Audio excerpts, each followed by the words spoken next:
Morning, everyone. I'm John O'Connor. I'm joined here by Sean O'Fowlou, and we have Professor Mark Boyle in here in the room also. You're all very welcome to this latest episode of the Research for Policy seminar series, organised by the Social Sciences Institute and the Research Development Office here in Maynooth University. Familiar participants will be aware that this is a hybrid event. So we have online participants and we have people in the room. And the format is usually we invite some panelists to give an input into our deliberations, and then we get the conversation going in the room and online in form of questions and answers.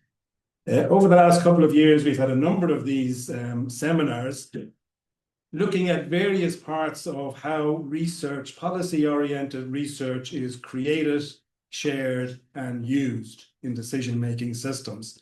And we've been looking at various parts of that ecosystem where research may be produced in academic institutions like this, in government science organizations, in civil society organizations, how it's synthesized and sifted and made sense of and converted into evidence and introduced into decision-making systems.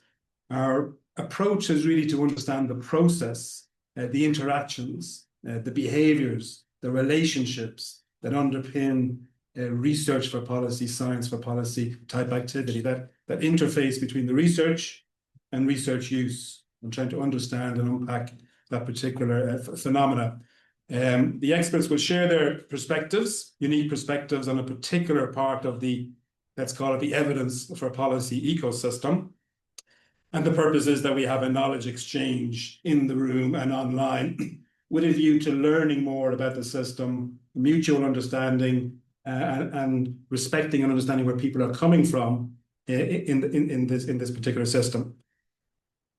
A lot of the episodes have been around academic research, research produced in civil society organizations, and introducing that into government departments or government agencies that have a policy remit.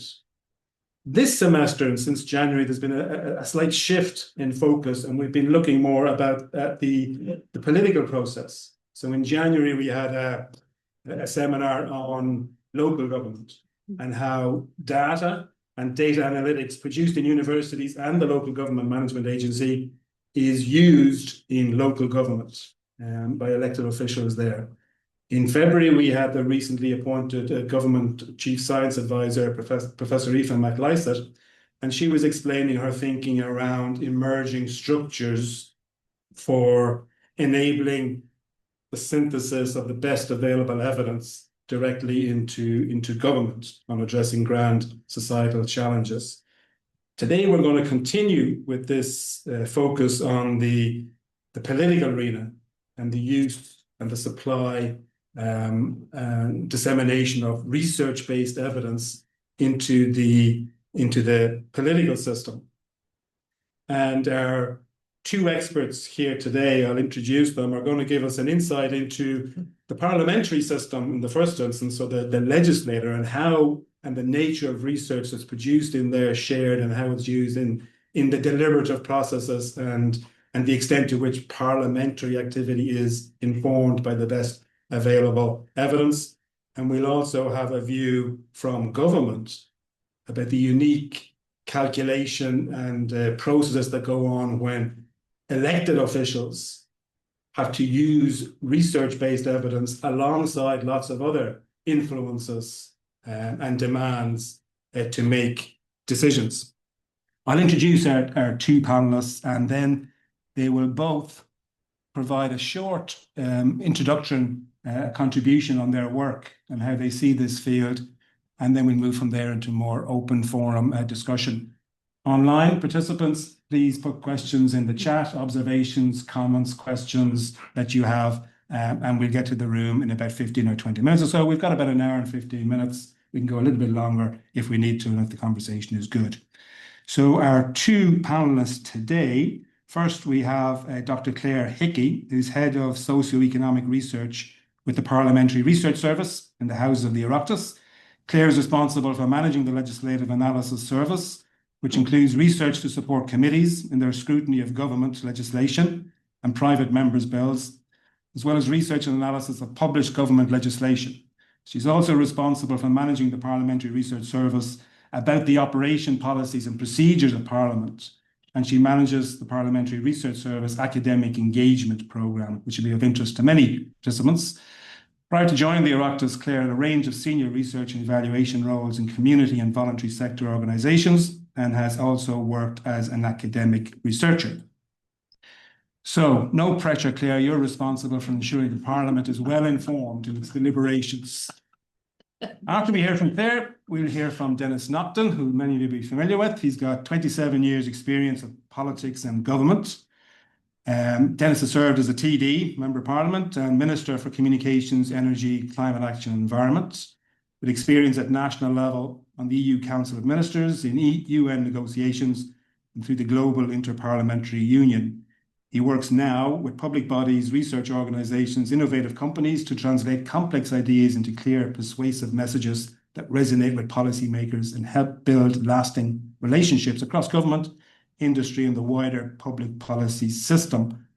And Denis is one of those politicians that has a strong track record of being an advocate for science use in the policy-making process and recognised internationally in that role, and will be able to shine a light on the unique calculation decision-making mechanisms that confront that group of decision makers. So we use the term policymakers as a general term, but there's a unique decision-making and accountability framework on ministers and members of Parliament when they're making decisions, and the accountability framework around that. So it'd be really interesting to hear from Denis too, as a user of evidence and how it feeds into the decision-making processes.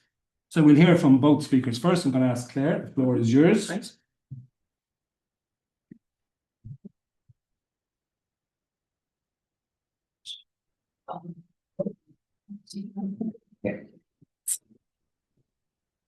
Okay, let's see if this works. Yeah, perfect. Okay. Hello everyone. It's great to be here, and thanks to Sean, John and Mark for the invitation to speak with you. So I'm going to spend a few minutes telling you a little bit about the work of the Parliamentary Research Service, the research that we provide to members, and some of the challenges and enablers of that work, and in engaging parliamentarians, elected officials with research.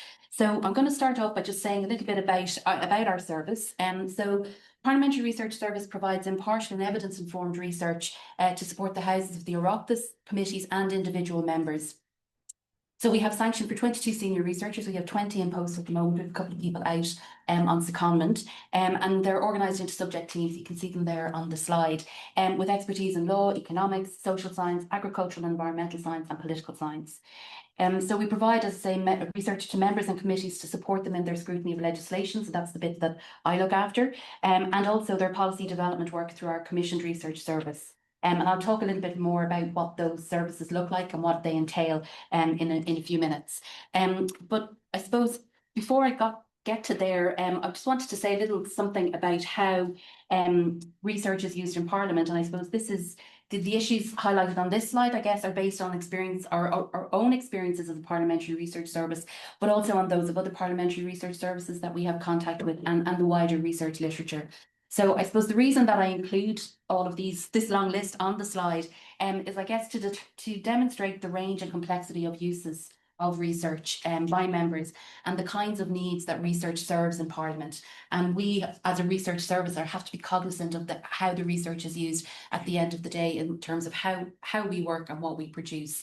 And so you can see there it runs from everything from scrutiny right down, Parliament is a political space, through to the kind of political point scoring, the kind of defending your position or presenting on your position. And so there's a whole range of different ways in which research can be used. And as I say, we try to be cognizant of them in the work that we do. Before I'll say a little bit about, broadly speaking, we provide research in three main areas.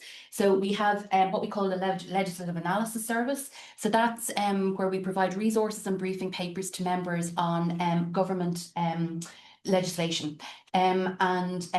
I'd say a little bit more about that later. And then the other area of legislative analysis that we do is we provide scrutiny papers of government and private members' bills at the request of a committee, and I'll say a little bit more about that later as well. And I'd say that's the bit that I look after.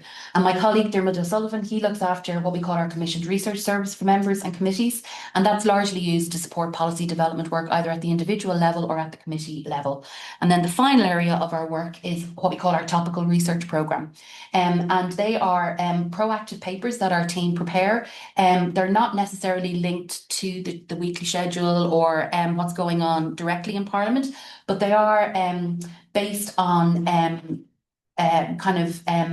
insights from our subject teams on things that might be of interest to the members. And so we try to proactively produce those. They also include our data visualization work on the external Oireachtas website. You'll see the constituency dashboards and also our environmental indicators. They come in under that. And then as part of our we'll call it topical research, but it's really more proactive, is we provide short briefings and blogs on topics to inform members' contributions to motions and statements. So the schedule is published on a Friday for the following week, and we take a look at that and we see, are there going to be statements on this week? There were statements on football. We didn't actually do anything on football this week, but there were statements on football, but there might otherwise be statements on road safety, or there might be statements on say, for example, cancer treatments and so forth. And we try, if we can, to produce short blogs and briefings to support members in that regard. So we've just a little bit then about before I get a little bit more into the work, I thought it would be helpful to talk a little bit about the I think I might have missed a slide. Let me go back for one second. No, I haven't. Okay, I thought it would be useful to talk a little bit about the legislative process in the context of the legislative analysis work that we do. Given that the Oireachtas' primary focus or function is to make laws, this graph illustrates the legislative process for government bills. And I just thought it'd be useful for those of you not familiar with that cycle if I spent just a minute talking about that and to highlight the junctures at which we as a parliamentary research service can and do provide research to members, but there might also be opportunities for academic researchers to provide input too. So the legislative process involves progressive refinement of proposals, working from the broad principles to the specific detail. This means that the debate is progressively narrowed from the broad policy principles debated at this kind of pre-legislative but also second stage, right through to the details of the bill at committee stage, and then the issues that are raised at committee stage taken forward into the report stage. And the process is repeated in the Seanad, or the Dáil if the bill starts in the Seanad. And then if the bill is amended in the other house, it comes back to the first house for those amendments to be considered. And the legislative cycle can take many months, or just weeks, or even days. Yesterday morning, the bill on the oil reserves was published. We found out about it the day before, and we provided a very short briefing yesterday afternoon just before the debate started after lunch. So it can really depend. It can take months and months, or it can take a very, very short period. And it really depends on the time the government allocates to debating specific legislative proposals. And these red circles here represent the points at which we provide or can provide research briefings. We don't always do it. We always do it up here. And we do it down here at request, and we sometimes do it here. So it varies a little bit depending on the nature of the bill. So with the legislative cycle in mind, then, I'll talk a little bit about our work values before I go on. So I suppose I just wanted to spend a few minutes before I get into the detail of the research that we provide to talk a little bit about our work. So you can see our goal is to inform, not influence, and that's a really key element of how we work. And I'll say a little bit more about that. So our work is time sensitive. The work of Parliament is time sensitive. So the work that I manage, the Legislative Analysis Service, is wholly driven by the parliamentary schedule. So from week to week, we have to pay attention to what's coming up, and we publish in anticipation of that schedule. How we do the work, all of our work is secondary research. We do very little primary research. We don't really commission research. On the parliamentary procedure side, we do engage with political scientists sometimes, but all of our work is secondary. Our experience is that the commissioned research process does not align time-wise with the kind of timeframes that we have to work with, so it's very challenging. So I'd say all of it is secondary. We rely on existing legislation, the grey literature, academic literature. You can see the list there: case law, official statistics, and so forth. And this piece here is is really critical. Impartiality is critical in our work. We don't advocate for political policy positions in our papers, and we don't make recommendations. So we assess and analyse the range of research and evidence available to us at the time, in the time that we have, to draw members' attention to the range of issues that might be at play in the literature. In doing that, though, we do recognise that not all evidence is equal. All research or evidence is equal, and we will draw members' attention to sources, methods and strength of evidence, research and evidence as appropriate. So we provide links to all of our material, and we don't, so this might be of interest to you, the academic researchers, we will provide access to open access peer-reviewed journals, but anything that's behind a paywall, we won't link to, or we will add it in as a bibliography item, because transparency is absolutely critical for us, as is the impartiality piece. And impartiality, it's not a full stop, you don't arrive at it, we're constantly striving for each paper on each different subject. We're constantly striving to do the best that we can in terms of impartiality. And as I say, our goal is to inform and not influence. And I suppose in our experience as parliamentary researchers, members have a broad understanding of what constitutes research and evidence. In academia, research evidence is information that's produced in a rigorous, systematic way. In Parliament, and parliamentarians are interested in knowledge of all types: practical, tacit, empirical and theoretical. And as I say, we try to be cognizant of that in the work that we do. So then, moving on to talk a little bit about the work that I manage in terms of the Legislative Analysis Service, and I'm trying to speed up a little bit, but we provide papers at different stages. So this is just a couple of examples of PMB briefing papers, so private members' bills briefing papers, and we are requested by the committee to provide a scrutiny paper when a bill gets referred to the committee for pre-committee stage scrutiny. So it's a bit of a mouthful, but it's on request. So we don't do them as a matter of course. We do them once the private member's bill is referred. And we are also available to provide oral briefings to the committee to answer any questions that they might have on our analysis, and they're typically done in the private meetings. The second type of legislative analysis paper that we provide is what's called pre-legislative scrutiny, and these papers support the committee members to scrutinise general schemes. So that's the bit before the bill gets published. And we provide different types of papers, including pre-hearing papers and post-hearing papers. They fulfil slightly different functions. The pre-hearing paper raises issues that the committee may wish to question stakeholders about, or draws their attention to issues that they may wish to explore further. And then the post-hearing papers take into account these what's been said at the public meetings. So recent changes to standing orders on PLS means that committees should complete PLS within 8 weeks. If they don't, the department and minister are entitled to publish the bill without PLS being completed. So that by its very nature limits the length of time that we have to produce papers. We try to produce a paper within about 3 weeks, and as you can imagine, that can be very challenging depending on the nature of the bill. We're doing one at the moment, and it ran to 118 heads. So to try and provide a paper in 3 weeks is really tricky.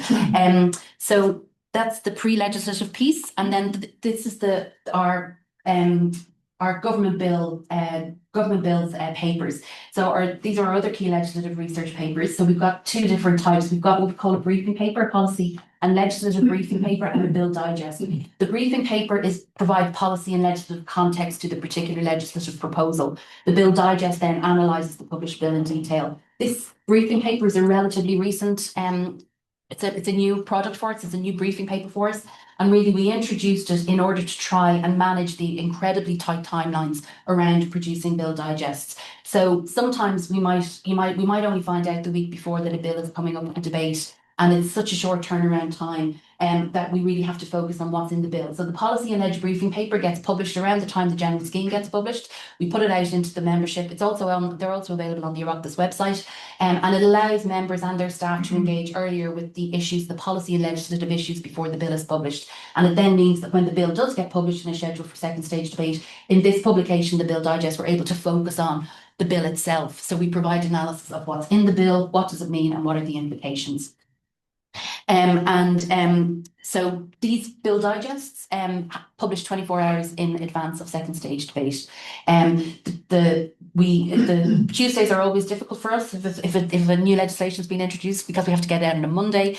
So we like when it comes later in the week. We obviously have no say in that process, but it's more helpful for later in the week. So then our commissioned research for members, we've two different types. We've our customised research papers for individual members, which are tailored to their specific research questions, and they're prepared on request. These papers are prepared on a confidential basis and are not shared, although the member can do what they want with it.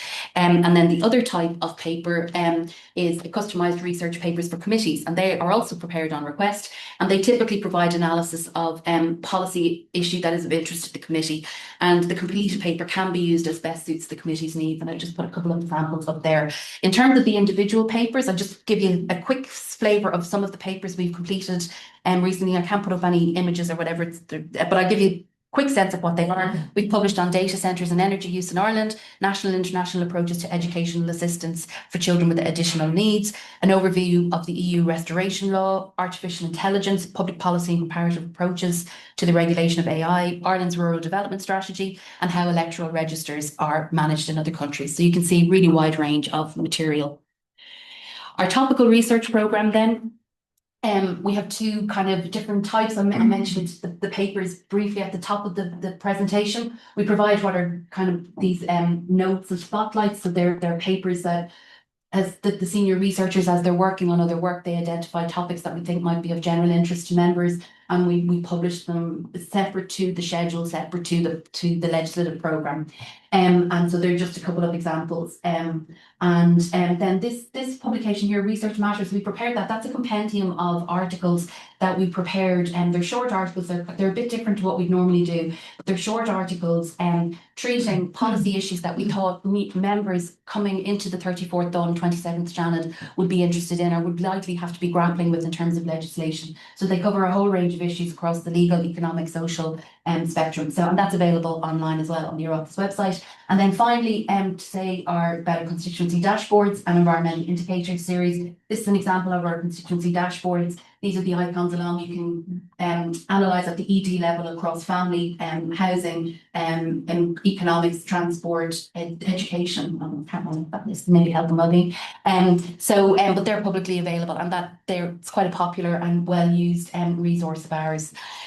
So just to say a little bit about the challenges and enablers, I think hopefully I've conveyed some of these the challenges over the course of the presentation, but the diversity of subjects and the range of interests is challenging for us in terms of we can't be expert at everything, so we do rely on the knowledge and the expertise of others. So as I say, secondary research, being able to access literature, and the timeframes and the speed of parliamentary work is challenging for us, and so we sometimes have to make some choices about where we put our energies.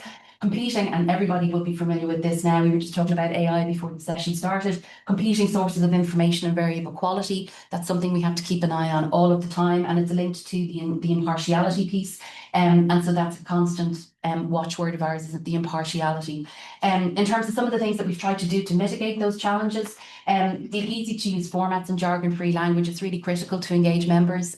Different members have different levels of expertise in different subjects, so we try to be as straightforward as possible. All of our briefing papers have executive summaries, and we also provide online resources that members can tap into as well. We have a variety of different outputs at different times. You'll have seen some of them on the slides that I presented. It's really important to us that we communicate uncertainty or contested data explicitly, and we are also to be clear about our data sources. And then finally, we have QA processes. So each of our briefing papers is peer reviewed by another subject expert, and all of our Bill Digest, that's the legislative analysis work, is reviewed by a lawyer. I QA all legal and policy research briefing papers, and I also QA, myself and my colleague QA a selection of all of our other papers. So we're really, really strong on this, and we have a QA framework that we apply to our reviews. So just to end, and I'm conscious I've probably spoken really fast and for a bit too long, but our academic engagement work, we've partnered with and collaboration with Research Ireland, formerly SFI, previously, including on the Public Service Fellowship Programme, and through our Science Week webinars, which have been very popular, and just an example from the public website of those webinars. So we're at the moment we are keen and we want to engage with the academic community. We're just trying to figure out the best way to do that. There's a lot more of you than there is of us.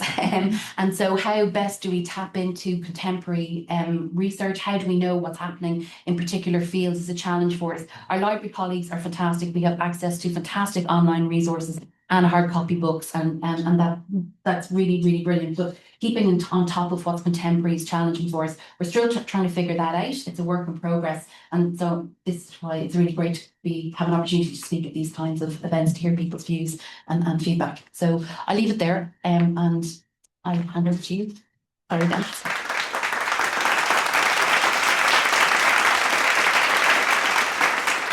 Thanks very much.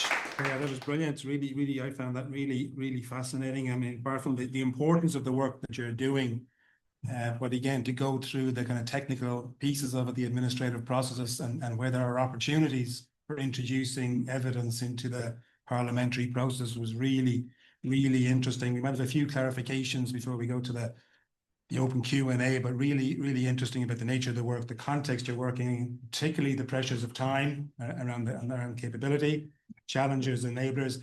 And I think there'll be a lot of interest in the outreach work, considering a lot of the work is on secondary analysis and synthesis of existing research, when there's a lot of world-class research, policy relevant research in institutions like this and others, not just universities, but government science organizations, how we can look at ways of systematically connecting parliamentary research services in with the wider research landscape.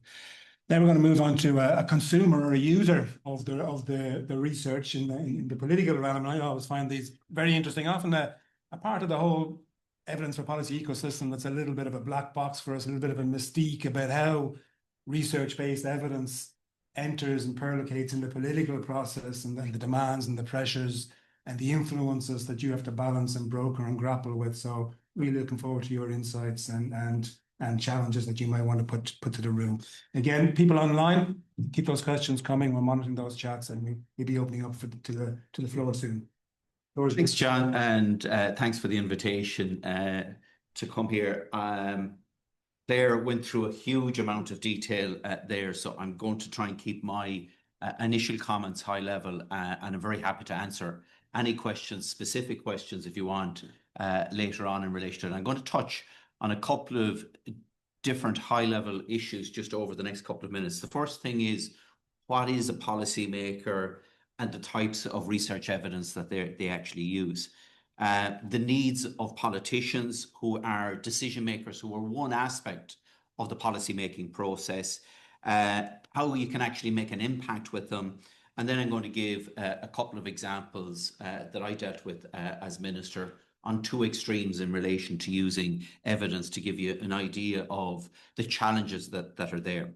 So I put up this particular slide here because people feel that policymakers is an all-encompassing phrase. You know, we've spoken to the policymakers. They've spoken to one civil servant in one department of agency, and all of a sudden they have spoken to the whole body politic and officialdom. So just like using the word scientist, policymaker can mean a lot of things to a lot of different people. But there are three very distinct categories involved in the policymaking process, and you approach and the needs of those people are very different. So the first one is those that draft policy, who are generally officials in government departments that draft a policy, end up then maybe drafting legislation on foot of that. Then they present those draft policies or proposals or draft legislation to a minister or to the Parliament for a decision. So it's politicians are the ones that decide on policy. They don't generally draft policy.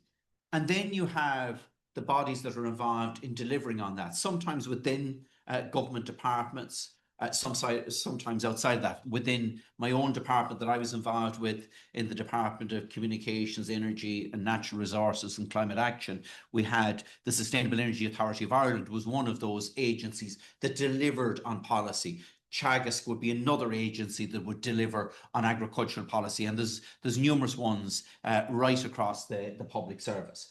So the needs are very different for those three categories of people. And you need to be conscious when you're talking with policymakers that they are very different and very distinct.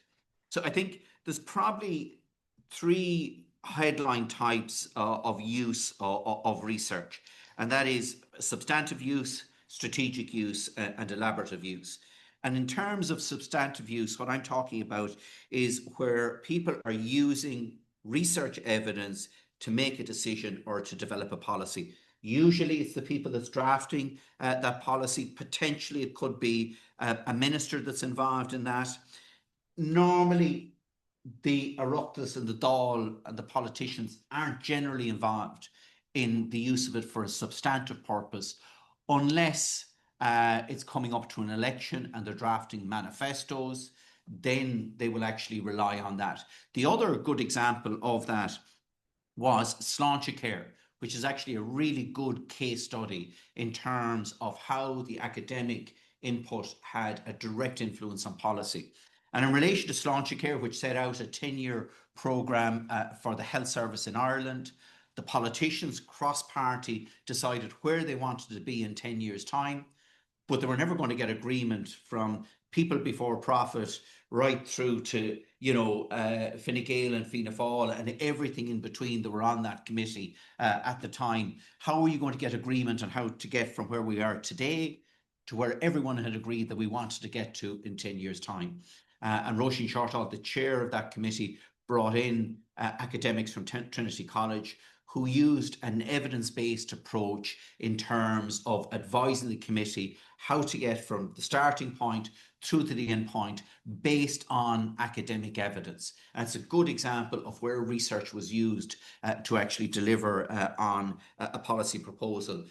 A report that has gone through and a strategy that's gone through numerous different iterations of ministers and governments and has stood the test of time. It is still agreed by across the political spectrum by all of the political parties, and it's unique in that case. The other one is then in terms is strategic use of research, and that's to back up a decision that's made. And a minister will often use evidence for a strategic purpose to support a policy decision that has been made and to be able to elaborate on that position. And then the final cohort of evidence that strategy that's used is in elaboration, and that can be in expanding or refining a previously established policy position. And a lot of the time it's the opposition that would use that to question the approach of government, question the future direction of government in relation to a decision that's already taken. You could split those in many different ways, but there are three distinct strands of how research evidence is used. And I keep using this phrase, research evidence, because evidence in a parliamentary context is something very different. It's like evidence being given in court by a witness that comes before the Oireachtas, and that can be anything. It doesn't necessarily have to be academically robust evidence, and that's why I use the phrase research evidence. But I think it's important that you do remember that your input into the policy-making process is only one aspect of the overall consideration. So at the moment, if somebody came forward with a new innovative solution to our energy needs in Ireland, like the minister, the first thing they're going to look at, well, what's the cost of that? We see the cost of living challenges that are there at the moment. So that's the very first question that's going to come into their head. So it's not just about the evidence. It's not just about the research and how to substantiate that. It is many, many other things that we have to take into consideration. There's the possibility of whether we'll be able to get that through cabinet. And I was in a minority government, and the Dáil, we were in a minority. What was the possibility of getting it through the Dáil? So there are a lot of different things that will go through our heads in relation to it. So you need to remember, while you're an influential cog in that process, you are just one cog, and there are many other aspects that need to be considered. So over the last 4 years before I retired from Leinster House, I was working as chair of the Interparliamentary Union Working Group on Science and Technology. And the Interparliamentary Union is like the United Nations, but it's where parliaments come together from all over the world every 6 months, 186 parliaments. And I surveyed members of parliament across the Interparliamentary Union who were on a regular basis using research in their day-to-day parliamentary work. And I asked them, what were the key deciding factors for them when they're actually using research? And the first one was the credibility of the research. The second one here was constituents. How does this relate to my constituents, to the electorate, to the people that I represent, and to their issues? And the third one was then the clarity, how easy it is to read it. And if you can't jump over those three hurdles, the likelihood is that evidence will not be used by parliamentarians. And you could take a very similar survey, and if you were to do it of civil servants, probably the only differential there would be in the middle circle. Instead of how important is this issue to constituents, it would be a policy question. How does this resonate with the particular policy approach in the government department or agency? But if evidence is going to be used, if research evidence is going to be used, it has to be credible. And we would hope if it's coming out of an academic institution, it is credible and it's peer reviewed. The second thing is it has to be easy to read and clear what exactly it's saying. But the third one is it has to resonate with the bosses, whether that's the Secretary General in the department and their policy agenda, or the electorate who is the boss of the politicians. And to achieve that, I think there are 3 C's that are very important. There's the context test, there's the citizen test, and there's the clarity test. So the first one in terms of context is, how can you show that your research fits into the current policy goals and the current policy agenda? So that could be set out in terms of the programme for government, or the legislative programme, which shows for the next 12 months what legislation is going to be brought through the Oireachtas by government, or a government department or agency, a strategy statement. So, people ask, well, what type of evidence, will actually get decisions moved along? And the evidence that will get decisions moved along is one that ties in with the policy agenda, but meets the priorities of the needs of either the decision makers or those that are drafting the policy. So you need to sit in their shoes. What are their needs? What are their demands? And how can your evidence help to support them in actually achieving those? And one of the things I have found in talking to the academic community, which is a really, really useful tool, and I would call it the Google Scholar of policy, and that is the Oireachtas debates, the written questions, the written replies, and the parliamentary debates that take place both in plenary in the Dáil chamber, but also in the committees. So if you have an interest in a particular area of cancer research or geothermal energy, putting those keywords into the search engine on the Oireachtas website and seeing who's talking about it and what they're saying about it. One, by getting the response from the minister, you actually get the official position of the government department or agency that's involved. And then seeing what the opposition are saying, you get their needs in relation to it. So very quickly, you can identify how your research can actually support them in delivering on their agenda. And it's a very, very useful tool. As I say, I think it's the Google Scholar of public policy. The second thing then is the citizen test. Who does this help? How quickly does it help?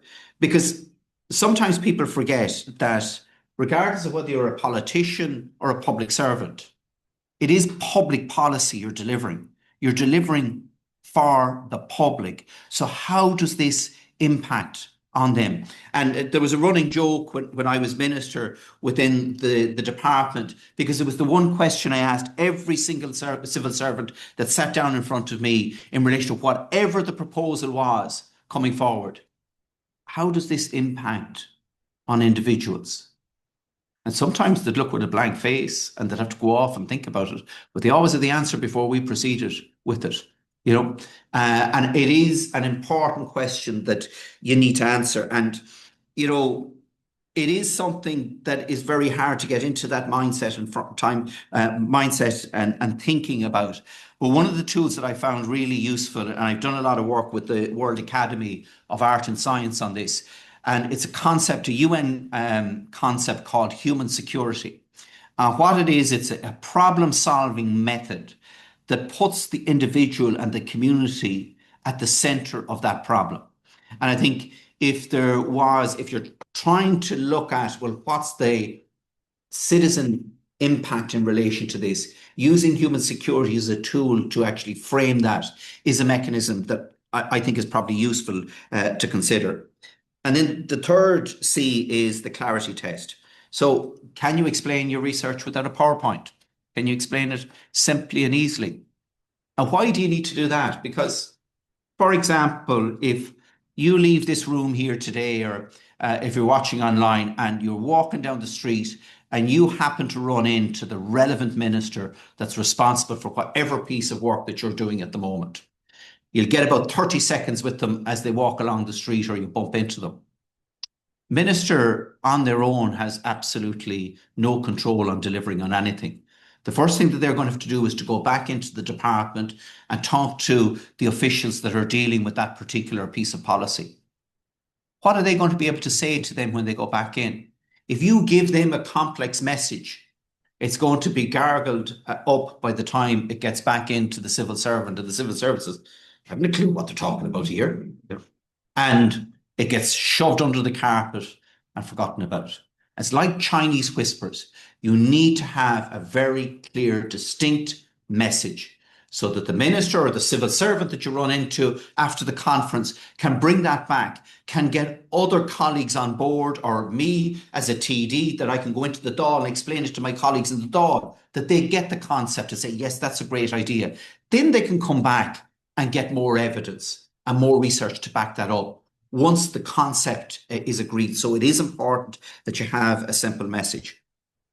Building on what Claire has said, and she's painted the architecture that we have in terms of the advisory service in Leinster House, one of the aspects that she has touched on is pre-legislative scrutiny, which is the biggest single change that I have seen in my time in Leinster House, which really has only come into its own since COVID. But what it means now is that every single piece of legislation, pretty much every piece of legislation, goes through this public scrutiny mechanism. And the parliamentary committees that scrutinise that legislation either formally seek submissions or welcome the receipt of submissions on that legislation. And it's an opportunity for the academic community to feed into that process and to give their perspective or approach in relation to a particular piece of legislation. And you don't have to wait, unlike Claire, she may only have a 3-week window to make that submission.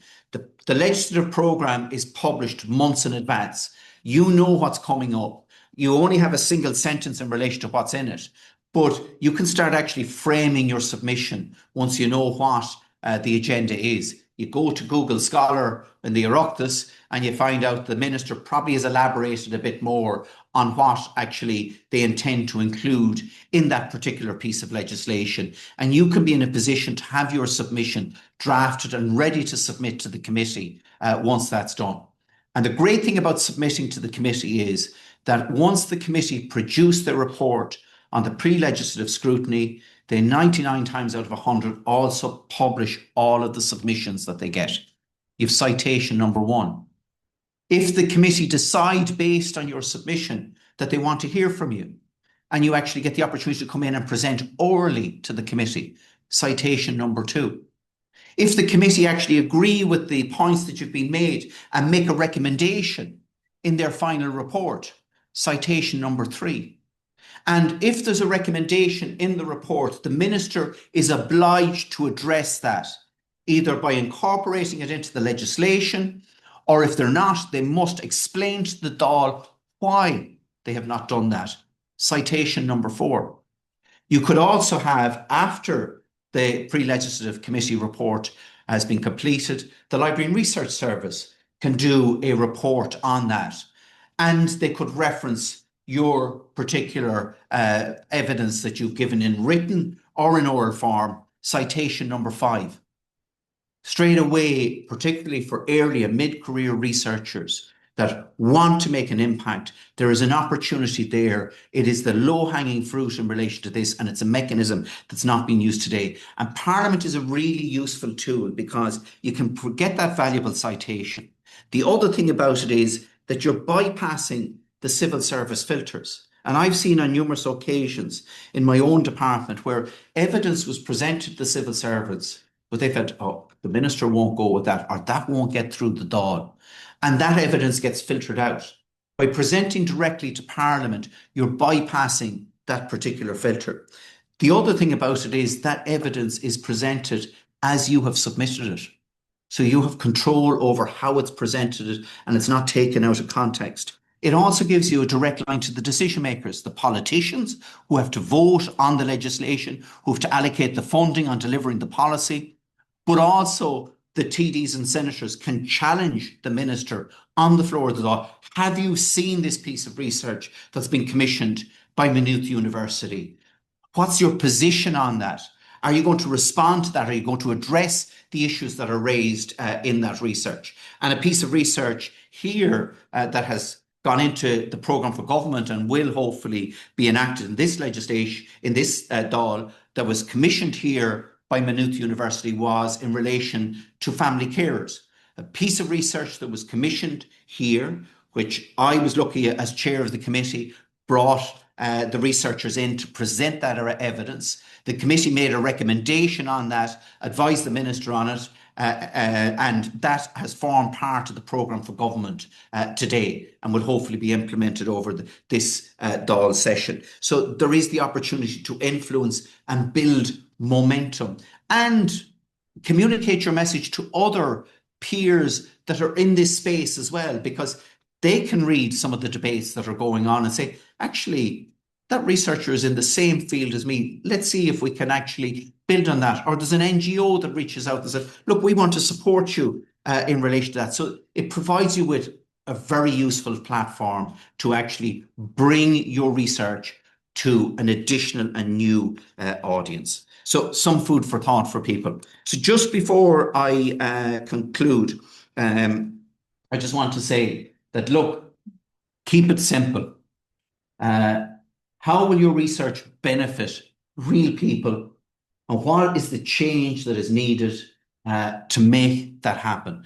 They're the two questions that you need to have in your mind when you're starting the research project and when you're subsequently presenting that project.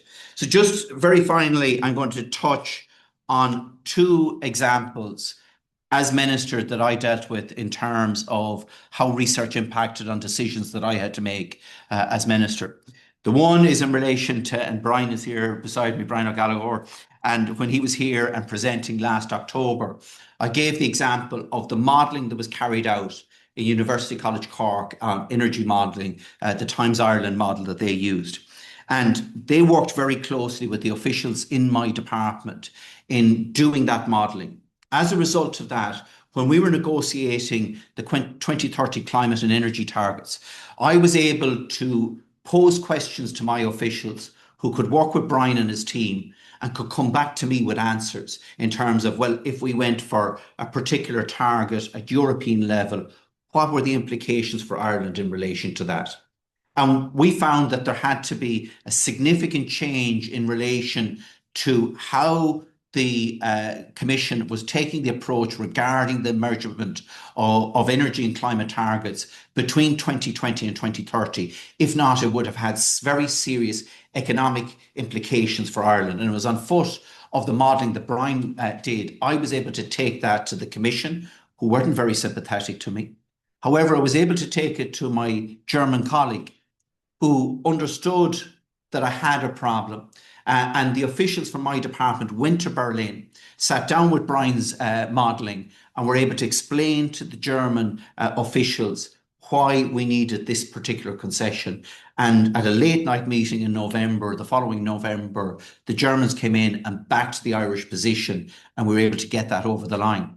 My Latvian colleague had a very similar problem, and he took Brian's research and modelling and was able to make the same argument to his colleagues around the council table at the time. And that's how a piece of work that was being carried out in UCC, but in conjunction with the officials in my department at the time, they were able to see what the needs were, advise and assist Brian in relation to that, but it had a real impact in terms of the negotiating position that we took. The other one that I'm going to give an example of is at the other extreme end of it, was that after we going into government, we had to draft new wind energy planning guidelines. And there was no expertise within the department. Within my department, the focus was on the Department of Housing and Local Government that dealt with the planning end of it. But I was determined to ensure that we addressed the real concerns that citizens had around the country. And we did that by actually switching the approach, rather than the setback distance for turbines, which was the official policy of the officials in my department and the Department of Housing, and instead look at it from a sound perspective.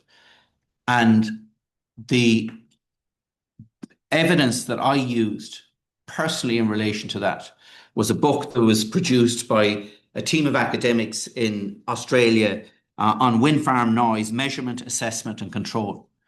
And it was my reading that book was what was used to actually draft the new guidelines. It wasn't any of the officials or anyone else. No one had an understanding of it. I had to go back to the physics that I did for my Leaving Cert, but it did ensure that we changed the whole focus of those particular guidelines. And actually the headline at the time, and these were agreed back in May 2017, they still haven't been implemented to this day, but they were agreed with the Minister, Simon Coveney, at the time. And the headline in the papers at the time was, "Wind farms louder than a bird to be shut," because the maximum noise guideline that we set in the guidelines was 43 decibels, and the sound of a bird is 44 decibels. So some food for thought. No, John, thanks.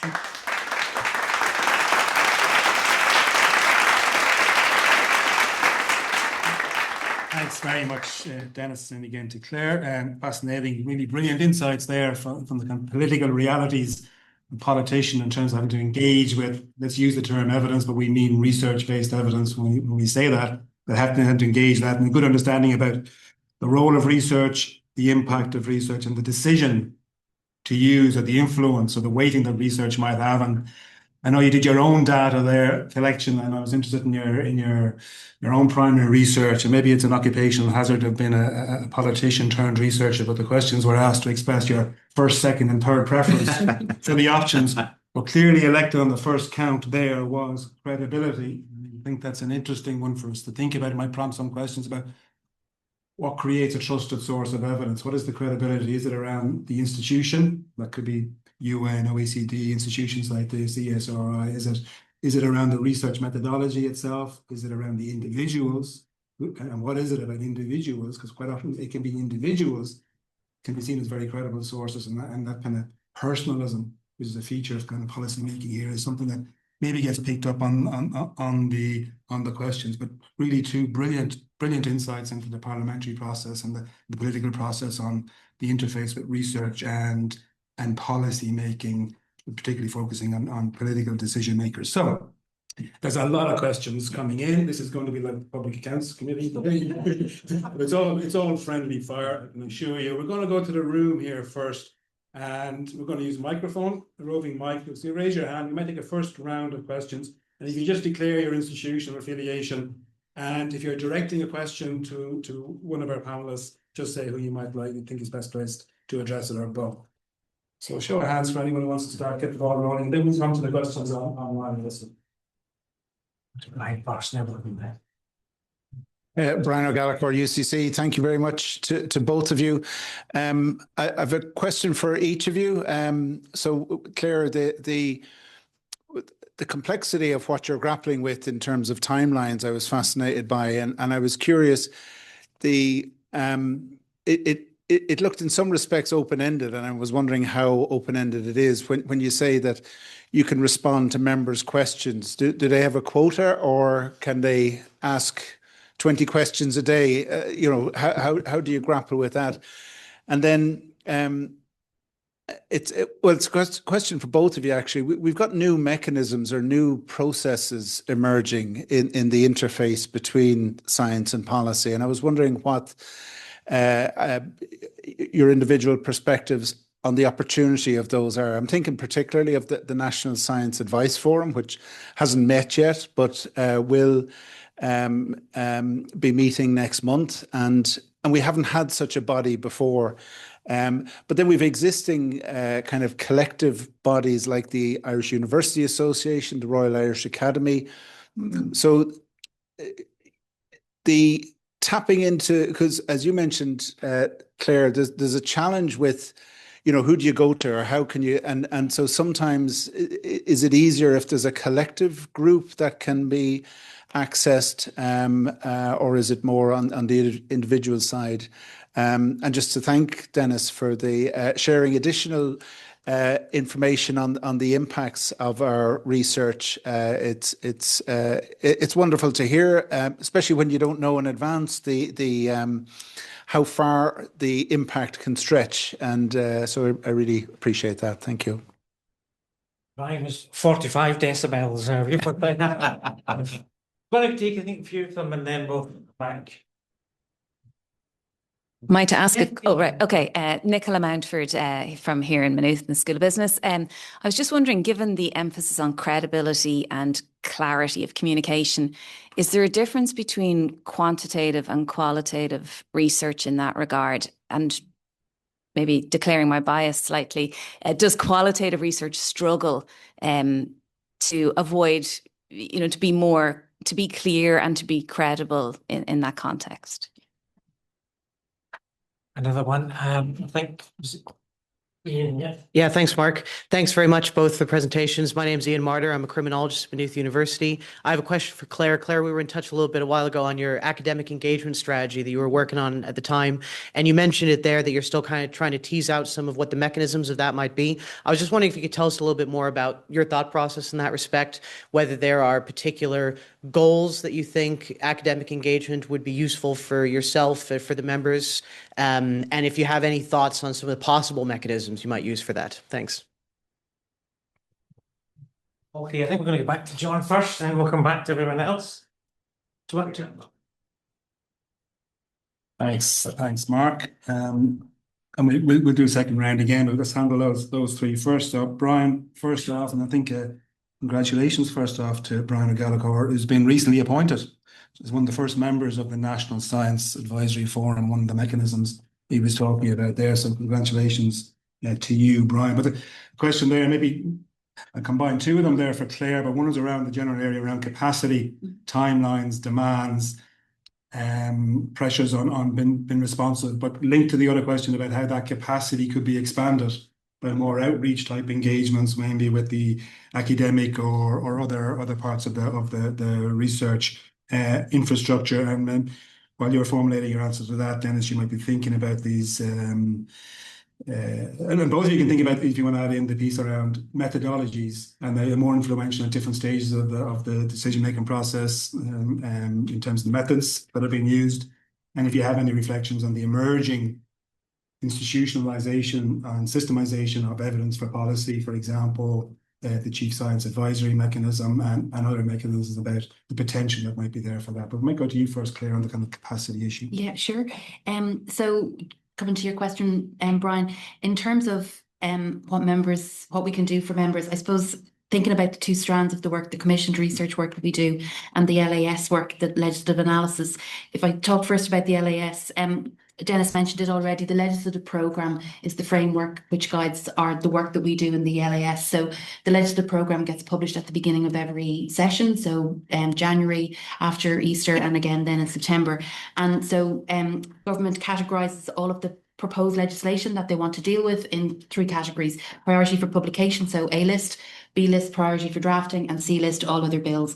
So in terms of trying to manage the work, and it is challenging to manage the work, but in terms of challenging the work, we prioritise our A list bills. And so what happens is the programme gets published. I have a look at it. I sit down with we have kind of subject leads in each of the subject teams. We sit down together and we look at it and we go, okay, this bill sits with social science. This bill sits with the legal team. This bill sits with the economics team. And then after that, then we figure out who's going to actually take it. And individual senior researchers then kind of monitor and shepherd that bill through their own work. So they'll keep an eye on what's happening at the committee level. They'll keep an eye on what's happening in the media. They'll see what's happening with PQs and topical issues. Is it coming up? What's happening with it? So, and they keep in close contacts with the departments. We build relationships with the departments so that they can share whatever intelligence they can about what might be coming, on what is there any sense of timeframes around things happening. And I'd say that's why we introduced that ledge and policy briefing paper, a policy and legislative briefing paper, was to try and get ahead. So that's the ledge work. That's how we try to do it as best we can. And sometimes we don't always get it right in terms of we get a bit surprised by the speed at which things move. And at other times we feel well prepared and we have a suite of papers that we can provide to members. I suppose one of the things that we are aware of is that the legislative cycle, as I mentioned, it can be relatively short in terms of time, but there's the 5 stages to it. We come in at stage 2. Our bill digests come in at stage 2. Our briefing papers a little bit earlier, hopefully, but they can be used throughout the process. However, we are aware that we don't provide any further analysis. We don't do anything around committee amendments. So the paper, as it's published in time for second stage, is the paper. So I suppose while we would like there to be longevity to it, and that's what the policy and ledge paper hopefully does, we are aware of some of the time limitations of that. In terms of the commissioned research work, members can submit as many queries as they like, but we will talk to them in terms of if they send us a request that has 6 separate questions, we'll probably go back and have we do what's called a scoping interview with members when they submit substantive requests for research, and that is really to be clear about the scope of the request, scope down if we need to, and just to get a sense of what they know about the subject. Where are we pitching? Where should we pitch the briefing paper? But we don't have a limit except that we do one at a time, and we don't have any limits to say you asked for a briefing paper last month, so we're not giving you one this month. We don't operate that kind of a service, but we do. I mentioned it during the presentation. There are some choices. We prioritise legislation above everything else. And so if we find that there is very heavy demand for our commissioned research service, but we're moving through bills really fast, we'll have to go back and renegotiate timeframes with members, because the thinking being that our ledge papers are available to everybody and they're a resource for the whole parliamentary community, whereas the commissioned research is a resource for an individual. So we kind of have to manage it in that regard. In terms of the reach out, we're still trying to figure some of this out, and it goes to Ian's question about mechanisms. We are interested in what are the kind of the networks that we can connect with, because we're just not going to be in a position to make connections with all with researchers individually. So we have had some discussions with the Irish University Association, Campus Engage, that team. I have met with individual kind of research to policy or researchers within different institutions, but it is and it was really great to speak at the conference in Molly in December, and people did come up to me and make contact afterwards, but it is a little bit about managing expectations around how we can engage and how we can interact. So I think for us, and it's still early stage, and I suppose one of the things that we're really conscious of, and I don't know whether it's the same for departments, but impartiality is absolutely at the core of everything we do. And so we have to be, I'm very conscious of not being gatekeepers to research, and how do we tap into researchers equally, like that we're not too Dublin centric, or that we're not always going to hear for research papers because we know them and we know that they will reply to our email kind of, so we're really, that it's really strong in my head in terms of how do we, that gatekeeping piece, that's not our function. And how do we facilitate, I don't know if access is the right word, but but equally and transparently across all disciplines and across all universities. And maybe that's a pipe dream and it's not possible. And maybe that's why it's taking me so long to think about to figure out the academic engagement stuff, the academic engagement work. But I do think probably we're looking at a more trying to tap into those collaboratives and those networks than trying to connect at an individual research or university level. That's sort of where we are at the moment. I'm not sure if that fully answers it, Ian, but it's still a work in progress. And I guess one of the things we're trying to do is we don't want to be gatekeepers to evidence for the whole of Parliament. And what we're trying to do within our own team is encourage our own team of researchers to reach out and use evidence and increasingly use evidence in their work. So it's a kind of a scaffolding piece, I suppose. Sorry, Denis. Just taking over from what Claire has just said, but you shouldn't wait for Claire to reach out or until a mechanism is put in place. Like the platforms are there. Parliament is an open data institution. It needs evidence. It needs research evidence in terms of legislation. So if you have an interest in this space, the very first thing you do is go and look at the legislative programme. What's coming up in Leinster House over the next 12 months? And where does my research fit into that legislative programme? And you can be prepared. You can have it ready to make your submission to the relevant parliamentary committee in relation to that and feed it into the process that way, rather than having to wait for the Library and Research Service. And just to give you a flavour of the individual requests that come from members, because Claire can't give you individual examples, but I can definitely give you individual examples. And I've used the Library and Research Service from everything from literally running up the stairs of the Dáil chamber, ringing the service and telling them, I'm going speaking in 15 minutes and I need an answer to a particular question, to at the other end of the spectrum, getting the Library and Research Service to commission, which was, I think, the very first public policy paper on long COVID globally, when they actually commissioned that research. And coming back, Nicola, to the question you were asking about qualitative and quantitative, it's not as black and white as you might think. So take long COVID. We didn't have the numbers. So it was very much about the qualitative evidence that was there. And for politicians in particular, we're trying to paint a picture. We're trying to tell a story. Qualitative evidence is absolute manna from heaven for us if it is presented properly and is presented in a narrative that we can actually use and paint a picture. Like, we use qualitative evidence every single day of the week. When I was a TD, every single Monday and Friday, I was collating that, people coming in at clinics to me, and a lot of legislation gets driven as a result of that. But actually having the quantitative data to back that up is really useful as well. So it is a combination of both. There are, within that spectrum that I spoke about, different needs from different audiences, but it's about identifying the audience that meets the evidence that you have particularly generated. And coming back then to what Brian has said, I think the National Science Advisory Forum is really, really great. But if it's going to have an impact in terms of policy, it needs to step back from being a collection of academics and actually look at those 3 C's that I've spoken about in terms of clarity, in terms of citizens. Because if it doesn't, I think it's going to fall between the cracks. The other thing is, and it's one thing I personally felt very strongly about, was that the evidence that the government department has should also be the evidence that the Oireachtas has. Because if that happens, then you can actually have a debate based on what the evidence is saying, rather than having a debate about the evidence. And it is important. And a government science advisor is not a state science advisor. I think it is important that the government science advisor doesn't ignore the fact that government is only one part of the democratic decision-making process that we have in this country. Maybe Thanks. respond to Nicola as well, just from our perspective. Sure. In terms of the qual.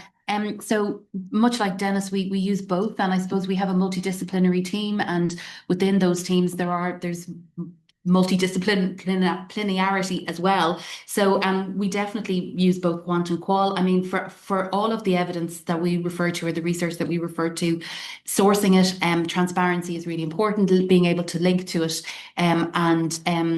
so, and as Jenna said, a case study goes a really long way and the kind of lived experience piece goes a really long way in getting across the messages from the research. So we don't make necessarily a distinction. Thanks very much. Before I come back to the room, I'm just going to bring in Sean O'Fowler beside me, who's been monitoring the chat, the online questions, quite a lot of activity there. But I'm going to ask Sean O'Fowler, who's a very senior civil servant, one of the people, Denis, that you said could be bypassed. Yes, wants to go direct to governance. So he's got a particular view on this one. I'd like to ask Sean maybe just some reflections on what he's heard there. Also to moderate the kind of questions about the chat. First of all, thanks to John for not bypassing me. Actually, I think the first take is a very high level take about democracy. And I think that's what shines through for me. And isn't it brilliant? And isn't it a great thing for us that we are in this democratic society where we're having conversations with this about the people involved in the political system, and we have this openness, and we have this debate, and we have this desire for the best possible research, whatever, to feed into decision making. I think that's brilliant, and that for me is the biggest takeaway. And for the system, I think, having research feeding in all the different ways, it just happens that the political bit, you describe it as decision making bit, and that's exactly what it is. The bit at the top is the bit that most people know most about, but actually they don't know an awful lot about it. And they know really little about a lot of the other bits. And we need ways, and we need to enhance ways to link in with all of the aspects, including the bit that you've described. And I think that's really, really important. Like, when I was working with ministers directly, I always felt that you couldn't ever seek, and it was completely wrong, to try and control who they talked to. But you were in a really good position if they told you. Yeah. So that's what you want to have. So that you're reading your book, Denis. It would have been awful if you felt that you could read your book or you meet somebody secretly, not perfectly entitled to meet whoever you want, but you didn't want to because you were getting pushback. Because ministers live in society. Now, we're not going to have many minister researchers, but we're going to have ministers living in society. And I think that that's really, really important. So I'm really, really heartened by the discussion, and I don't think anybody would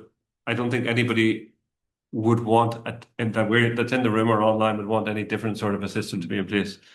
I suppose what I'm thinking of, again, at a high level, and look, it just happened that last week, myself and Denis were at an event in UCD organised by the School of International Futures, Professor Donncha Kavanagh there. And I have to say that it was as good an event I've ever been at involving different groups of people in working together on the basis of evidence. The groups involved would have been academics, would have been, if you like, third sector people, would have been senior civil servants, and politicians, and open discussions under Chatham House rule. It was a really, really interesting. I have never been at one better than that. I've never been at one more open than that. And I have never heard politicians, including people from different political parties, because the whole range was there, speaking more openly. And I was very heartened by that. And I think we need more of those opportunities. It's about sustainability and future.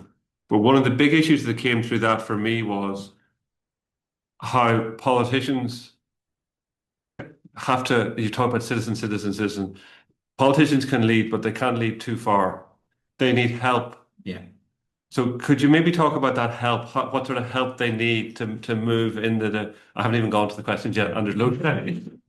But how this can help in the big picture to move society along, because we've had lots of good examples of that in society, but it would be useful to hear about that.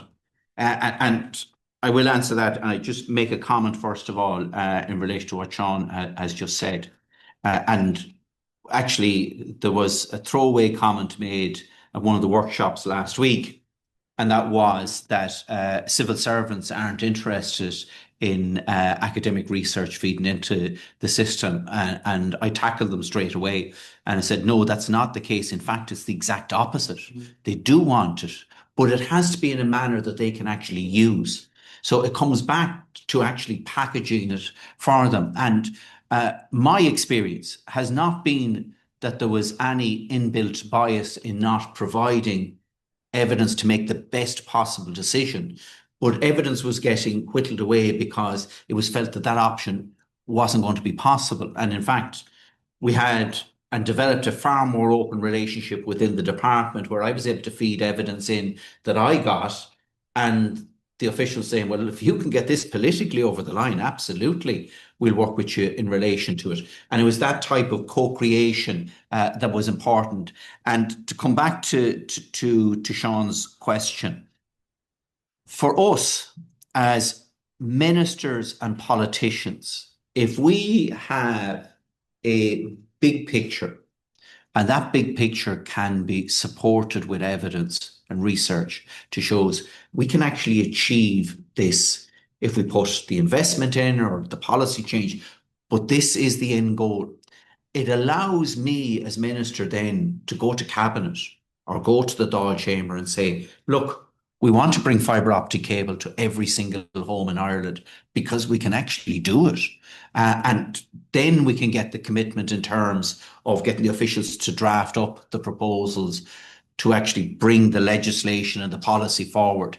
But the research and academic research can really help us in painting the long-term goal, saying that's where we want to get to, because we know that we can get there. A lot of the time, and you would have seen it particularly with my successor, Eamon Ryan, you know, setting a long-term goal. He hadn't a hope, a clue of how he was going to get there.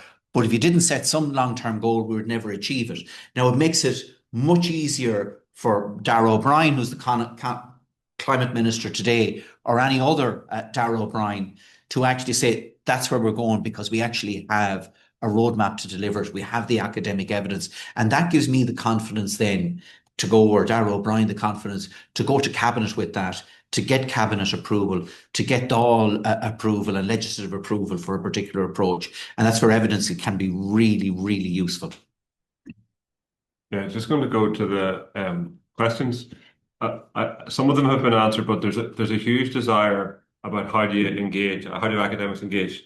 And I think that the simple answer is if something's coming in a policy area, you go to the committee of the Oireachtas that's dealing with it. So that's a simple answer. There's a clerk of every committee. Yeah, and just to say that every single parliamentary committee has a clerk, and there's an email address for the clerk of each of the committees. And once you email the clerk at that committee address, that is automatically circulated to every single member of the committee and put on the committee agenda for consideration. So it's not only it's circulated, it actually has to be discussed by the committee and they must make a response, whatever that is. It might be to do nothing or to respond back or to include in consideration for something. But once it goes to that email and once it's not including personal information, it automatically goes on the agenda and is considered by the committee as a collective. And there's other questions then about, obviously anything that goes to a committee gets published, or on the, a lot of the time, unless it's confidential, but a submission gets published around. But the work of the advisory service doesn't all get published, isn't that right? No, it depends. So when we're requested to do PLS, for example, we submit the PLS report, and it varies. Sometimes committees publish our report as an appendix. In other occasions, they will take extracts from our report and integrate it into their own report. And sometimes they don't do that at all. Or you could do something for a member and the member doesn't necessarily publish. That's just the nature Yeah, of it. Yeah. So what we do ask is that if it is published or if it is used by the member, that they use the Library and Oireachtas citation and that they represent the material fairly, that it isn't, because we really strive for impartiality. I know we may not always achieve it, but we really strive. I'm going to come back on that. And some people have asked how you strive for it, but how do you do that? How do you do that striving for impartiality? Because it's kind of hard. It is very difficult, yeah. And it's why some of our papers end up being 60 pages where I'd like them to be 25 because, I suppose our researchers are really experienced at what they do. So there is that they know who they're writing for, and they know the kinds of research, and the kind of evidence that we expect to see included in our papers. And we also have our QA framework, which we use for all of our outputs. But sometimes, you know, we actually haven't been challenged that much. Not in my memory, but it's as I said in the presentation, it's not a destination. It's a constant process with us, and some subjects are trickier to manage in terms of the impartiality than others, and the quality of the evidence is also can sometimes be unbalanced. So you're having to make judgments about. It's, as I said, we recognise that not all evidence is equal, but members want to know both sides of the argument, and then it's up to us in terms of when we're doing our analysis how we frame that. So it is very difficult, and we have different layers of not very difficult. It is difficult, and I say it's a process rather than kind of a destination for us. But the QA framework is very important. Yeah. Okay. So other sorts of questions that are coming through is what can academics and higher education institutions do to link in better with the political system as a whole? And the use of AI has come up. Do you use AI? It sounds like there are possibilities to use AI at some stage in this process. Yeah, we're not using it, and we're waiting for there's the Oireachtas is working on an ethical AI framework. So until that comes through, we're not using. I mean, our ICT team are aware of developments in that field and so forth, but we're not using any open commercial ChatGPT, Claude, any of those kinds of systems. Okay, and what can higher education institutions do to link in better and researchers with generally with everything both of you have been talking about? So I think in terms of committees, We've heard that. I would. The only other thing I would say around committees is also go to the committee website and look to see whether there's a published work programme, because not all the work at the committee is around legislation. That there are policy issues that they will pursue. I suppose I just want to be careful in terms of how I engage. We're not going to be in a position to accept reports from, individual researchers but there's potential to reach out, and my contact details are at the end of the slide. I'm really happy to talk to people. But at the moment, my thinking at the minute is that it's in through networks and groups. And one of we're looking at how. So, for example, the Science Week webinars have been very successful. Is there an opportunity to maybe replicate that across different subject areas? And that's where that issue of transparency and equality operates, in terms of not being too Dublin centric, not being too, subject centric, trying to spread that out. So there's a bit of thinking that needs to happen with that. And just maybe to elaborate on what Claire has said, and Claire is constrained in terms of the resources that she has, and each parliamentary committee has a researcher as well. And I chaired the Oireachtas Social Protection Committee, Community Rural Development and the Islands Committee in the last Dáil. And in general, we didn't have a problem with the volume of submissions that we were receiving. And I can probably count on a single hand the number of academic submissions that we've received over the previous 5 years, even though there are academics working in many of the fields that we're actually discussing, quite a lot of academic work. And any of the academic input that we had, and we strove to bring out academic input into it, it was where the committee reached out directly looking for that rather than the other way around.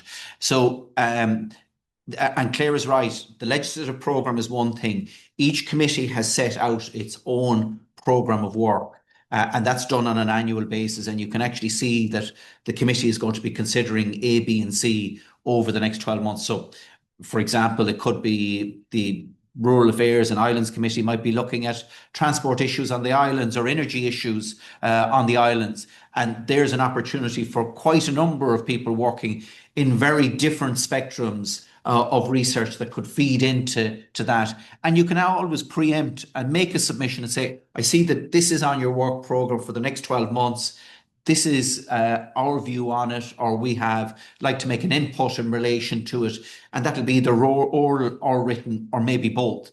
And the opportunity is there. And as I say, it's a really great opportunity for early and mid-career researchers to do that. And I think to answer your question, what can the institutions do? I think the institutions can make the research community aware of the channels that are there, and then how they could actually present their research in a format that can actually be used by the policy and political system. Now, I would also strongly advise you that if you're making a submission to Parliament, I would also be making the same submission to the government department or agency so that they have equal access to that information, because they may be working in conjunction with the committee on legislation or on a particular policy proposal. So give the information to both sides and let them have access to that, because the chances are it'll be utilised to a far greater extent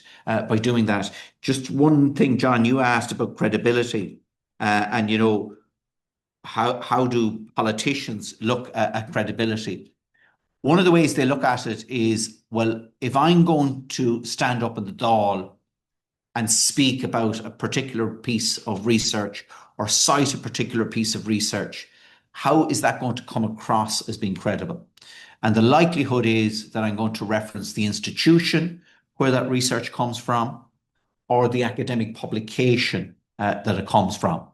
They're the two likely ways. You know, I'm not going to specifically reference the researcher because it's not going to add to it, but I'm going to say that research conducted by the Social Sciences Department in Maynooth University says A, B, and C, you know. So that's where the credibility usually comes in, and it comes in on a reputational basis as well, you know. Brilliant. Thanks very much. I mean, the conversation is really good. We could spend another hour at this, but we don't have another hour. If it's okay with you, we might have another 5 minutes or so. And apologies, I won't be asked back to chair one of these again because the time is running away from us. But I'm going to ask one other round of observations, maybe from the room, if it's an observation or a question. So we take 2 or 3 from the end, please. There's a few, like, we'll deal with those, but I'll come straight forward. Thank you. Thank you. Thanks, that was really interesting. I'm Emily Quinn, I'm a research manager at the Local Government Management Agency. We've spoken a lot about quality frameworks, credibility, and I'm very fortunate to have an academic background now stepping into the public sector, so I see both sides of this. And the one thing that really strikes me is that how academia perceives of quality, credibility, rigor can often be slightly different to how it might be perceived or used by elected officials because they have different frameworks. And my question is, how do we make sure that there's alignment between those different types of quality and rigor? And when academics or external researchers are submitting evidence to public sector government bodies, that they prioritize the type of research, quality metrics that the elected officials are going to be looking for? And how do we make sure that that communication is open so that everyone stays up to date with what that looks like as landscapes change, for example? Thanks. Thomas O'Rourke, I'm an official in education and youth, and just picking up on Denis's comments and Sean's as well, because Sean said a lot I was actually going to say. But that point, Denis, I think to everyone about the groups making the submissions and the importance of direct access, and I loved your kind of close there a few moments ago, make sure we get it as well. But one of the challenges we find, and it's not just a research challenge, actually, it's probably more stakeholder engagement challenge, is the groups will come to us in the official space and or to Parliament with passion, drive, vigour, and very reliable evidence very often, but with their own worldview framing that. And so one of the challenges we face with and Sean articulated very, very well, we're as keen in the bigger picture as anybody else, but everyone else doesn't seem to be as keen in the bigger picture. So join those dots. And this lady's question really picks up on that challenge of, I think Ferris, colleagues here from Ferris, doing fabulous work and actually building networks across the service. Simply, we've established our own future focused network that Breen is involved in, where we deliberately sought out diversity of disciplines, not just of teacher education, but of other faculties, to come together on a regular basis. And my second observation would build on that with all this focus understandably on the official space and the political space, for any academics listening here or online, our teacher education policy offers a wonderful opportunity to link with your education departments here at universities. Because we have invested as a state in putting education universities, precisely those links would actually grow organically and tongue firmly in cheek bypass us get to the student teachers who are going to be teaching classrooms tomorrow. So there's a wonderful opportunity there as well. Thanks. Hi, I'm Joanne. I'm from the School of Business here at Maynooth, and Research Ireland funded a project in relation to research and policy impact and translation. I suppose I want to speak about my own experience very quickly because I have a challenge that I need help with, and I hope that you might be able to provide some advice. I was on an Oireachtas joint committee as I gave an oral hearing, and that was one of many aspects that contributed to a report from the Oireachtas Joint Committee in 2022 on a safe and respectful work environment for the arts. That report resulted in a mechanism or support structures that were put in place for the arts. Them support structures, they're fantastic, but they're one step within a larger picture in terms of what we need. And I've since done and published a book on this area of research. But I suppose I have reached out to the department as part of a collective that I'm involved in. I've reached out to the clerk, I've reached out to Oireachtas Joint Committee members, and so have our sister organisations across the arts, and we're finding it very hard to get any further engagement with the issues that we're bringing to the field. So I suppose, would you have any advice on that area? Free advice, that's all we've got to say. There's a couple of people, John, can we certainly this lady, if you don't mind, then if we've got time, we'll go across you too, but I promise, Jim. Thank you. My name is Karen Gallagher. I'm Director of Research, Training and Public Awareness with the Office of the Planning Regulator. And it's just a comment in relation to, for the academic community as well, like some of the agencies of government as well have statutory research functions, and we are an independent regulator. Like that, we have that challenge with Claire in terms of the impartiality. But we have a strategic planning research programme. We have a national planning knowledge group, and we do engage with all the higher education institutes as well. So there is an opportunity to feed into those research programmes, and we work in partnership with a lot of the universities as well. And we publish our programme. We take kind of input and opportunity to work together as well. So that's another vehicle to kind of feed into some of those research publications as well. And it's just a final comment as well. It's trying to, I suppose, map those research outputs, kind of for various stakeholders, elected members, and we're trying to evolve that as well. Like we've started publishing a learning from litigation bulletin as well. So we're trying to evolve the outputs that allow for that clarity and just that, kind of in a sea of kind of information as well. So any feedback on that and engaging the citizen as well, much appreciated. Thanks. Last but not least. Laura Quinn from Research Ireland. We've talked a lot about engaging with researchers, so I'm just going to take this opportunity to mention the Research Ireland Public Service Fellowship, which is currently open for applications with a deadline on the 16th of April. So this is a great opportunity for researchers, either postdocs or faculty members, to be seconded to government departments and agencies to work on particular projects. So I just wanted to highlight that. I know, Claire, you've got a few projects on offer at the minute as well. So we have 71 projects across 26 host organisations. So just a really great opportunity for that engagement piece as well. I'm glad we took that last question. So a number of those, I think, were observations or comments. I don't know if you, Yeah, there's something you want to come pick in up on two of them, and I'll maybe leave the other ones Emily to asked Claire. about the kind of peer review mechanism, or is it a matter of trusting peer review, or are there alternative quality assurance mechanisms that allow you to trust the research, or anything else you might want to pick up? But rather, So I might take Thomas and Joanne's question, and then I'll leave the others to Claire maybe to come in on. So just in terms of the fact that the difficulty is, particularly when you have stakeholders presenting evidence, naturally enough, they're going to present it that reflects their particular agenda. And like every single politician, regardless of whether they're a government minister or a senator or councillor, like they're going to look at that person and say, well, where are you coming from in relation to this? And that's why I said in my presentation, you're only one cog in the process, and we have to look at a far bigger set of challenges. And that's why I think we need more academic research.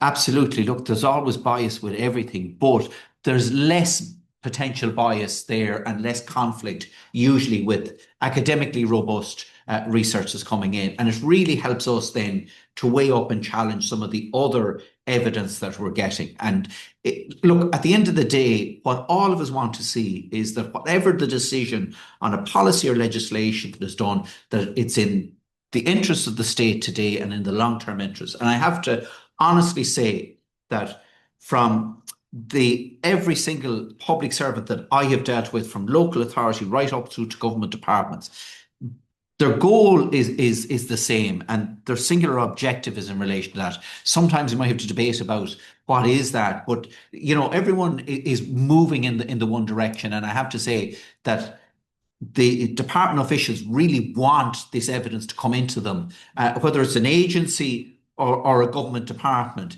But please give it to us in something that we can actually understand. You know, we're not academics, none of us are. You know, so it's about making it simple and understandable. Joanne, you asked a specific question. So a couple of things. First of all, I would say, well, what's the work programme of the committee, and has this been included on the agenda of the work programme? The second thing I do is I'd invest in a cup of coffee, and I'd sit down with one or two of the committee members that might have an interest in this particular area and ask them informally, look, what's the barrier here? Is it because the committee agenda is full or the agenda has moved on? How can we tie into the committee programme? Or this might be a suggestion that you might like to include on next year's work programme. And if you wouldn't mind including that for consideration, and then we can make a submission on it. The difficulty is that there are so many people looking for the attention of any particular committee at any one time. And I suspect on your committee at the moment, like, there's a lot of things going on that are getting the public attention, the media attention at the moment. So this issue has fallen down the agenda as a result of that.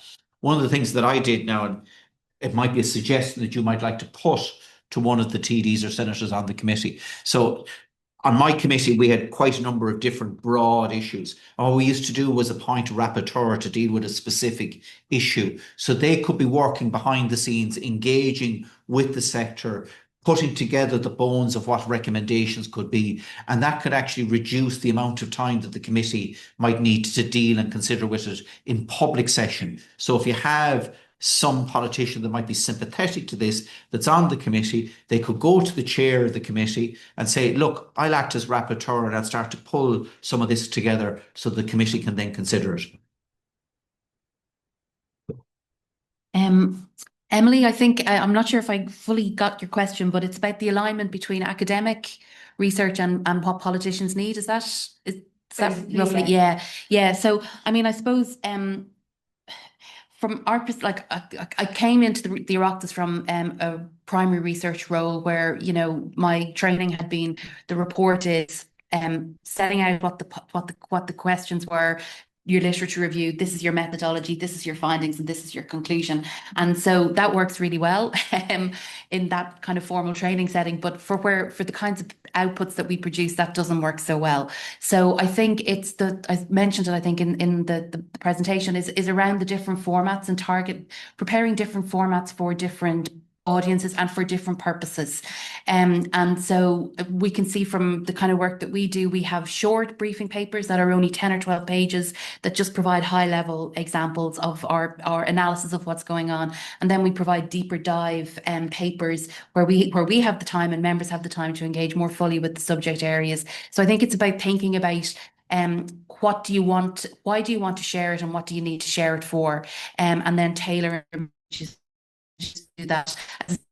For all of our briefing papers, we provide an executive summary for the very reason that Denis mentioned. They might only be reading it on the stairs up into the chamber before the debate is starting. But there'll be other members who are very interested and have a deep interest in the subject area and will read everything we publish on the subject. So, for example, we published, there's the recent International Protection Bill has gone through. We published 3 or 4 papers on that. We had a miscellaneous provisions justice bill recently. We published 4 papers on it because the subject areas were so diverse and they were of interest to the members. And we saw what was being spoken about at PLS for those bills. And so we said, okay, these are the areas that are of interest to the members, and we're going to write on those. So I think it's about tailoring. Format is really important. Jargon free is really important.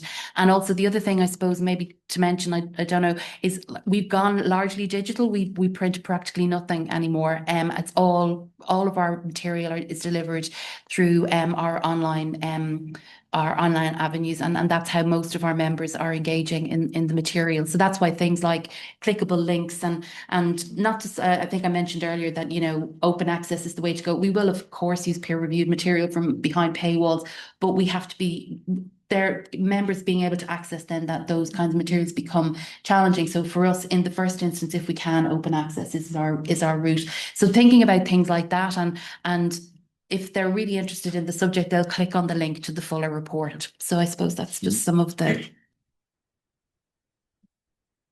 Great. Thanks very much. That was really, for me, really struck by kind of confidence in the resilience of the kind of political system. There's kind of an openness there and an appetite for evidence to be brought into the system. And it really gives you confidence that the political system is using research and open to research, is that it's a kind of a hostile climate for misinformation or disinformation or these kind of harmful ideologies. So a lot of confidence down to the work of yourselves. Clearly, policy work is dealing with very complex, multi-dimensional challenges, and the response then for evidence is kind of multidisciplinary or cross-disciplinary and increasingly synthesis type work, which is not maybe single studies, but the best available level, what we know and what is consensus about what we know about a particular problem, particular challenge. But really good that you're open for business for evidence, and it was part of the research performing organisations to think also about how they can contribute to a more systematic way of feeding in accessible, timely, relevant evidence, contextualised for decision makers. So brilliant conversation today. Thanks very much to everyone who attended physically, who also have the advantage of being able to collar yourselves after the event. Thanks to all the people who signed up online and participated online. Sorry we haven't got to all the questions.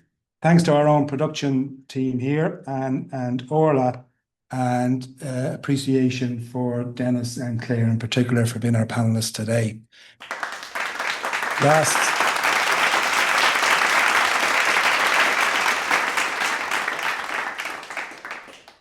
We're back again on the 21st of May. Health Research Board, funder of research, Department of Health, and researcher from the University of Galway. So a producer of evidence, a funder of evidence, and a user of evidence in the particular mix.